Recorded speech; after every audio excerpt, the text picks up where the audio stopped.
ప్రియులారా, మన బైబిల్‌లో ఒక పాపం చేసిన స్త్రీని మన యేసయ్య దగ్గరికి తీసుకొస్తారు కొంతమంది. వాళ్ళేమంటారంటే, ఈమె పాపం చేస్తూ పట్టుబడింది కాబట్టి ధర్మశాస్త్ర ప్రకారం ఈమెని రాళ్ళతో కొట్టి చంపాలనని మన యేసయ్యకి చెప్తూ ఉంటారాళ్ళు.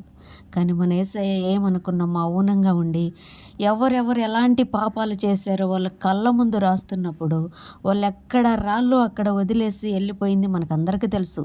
మీకు తెలుసు, నాకు తెలుసు. అయినా సరే మన యేసయ్య ఆమెను ఏమన్నాడమ్మా? ఏమని పిలిచిండు ఆమెని? ఆమెని ద్వేషించినట్లు, దూషించినట్లు, అపహాసించినట్లు ఎక్కడ ఏమి పిలవలాయన. అమ్మా అన్నాడాయన.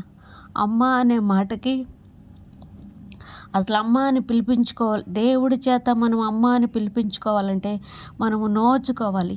అలాంటి పాపము చేస్తున్న స్త్రీని మన యేసయ్య అమ్మ అని పిలిచిండంటే ఆయన మనస్సు ఎంత కరుణ కలిగింది, ఆయన మనస్సు ఎంత జాలి కలిగినది, ఆయన మనస్సు ఎంత మెత్తనైన మనస్సు.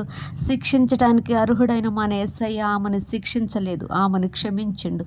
ఆమెను క్షమించి ఆమెని కౌగిల్లోకి తీసుకొని ఆమెని కన్నీరు తుడిచి, అమ్మా నిన్నెవరు ఏమనలేదంటే, ఏమనలేదు ప్రభు అని ఆమె చెప్తే, నేను కూడా నిన్నేమననమ్మా, ఇక మీదట నువ్వు పాపం చేయకుండా జాగ్రత్తగా బ్రతకమని ఆమెని హెచ్చరించి, ఆమెని ఓదార్చి, ఆమెని హత్తుకొని పంపించిన నా యేసయ్య నిన్ను కూడా చూస్తున్నాడు ఆయన.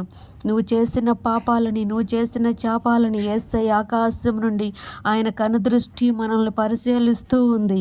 దయతో యేసయ్య వైపు చూడు. ఆయన నిన్ను క్షమించటానికి సమర్థుడు, నీకు రక్షణ ఇవ్వటానికి సమర్థుడు. నిన్ను అమ్మా అని పిలవటానికి ఆయన శక్తిమంతుడు. నిన్ను అమ్మా అని పిలవటానికి ఆయన కరుణా వాత్సల్యము కలిగిన వాడు.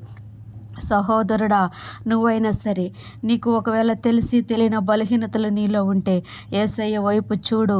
నిన్ను ఆయన హత్తుకుంటాడు. నా కుమారుడా, నేను నీకు ఉన్నాను, భయపడగాకు, ధైర్యంగా ఉండని యేసయ్య నిన్ను ఓదార్చడానికి, కొత్త జీవితాన్ని నీకు ఇవ్వడానికి ఆయన మన కోసము దినమెల్లా చేతులు చాచి ఉన్నాడు. ప్రియుడా, దయతో జ్ఞాపకం చేసుకో. యేసయ్య నీతో మాట్లాడుతున్నాడు. త్రోసివేయబాకు.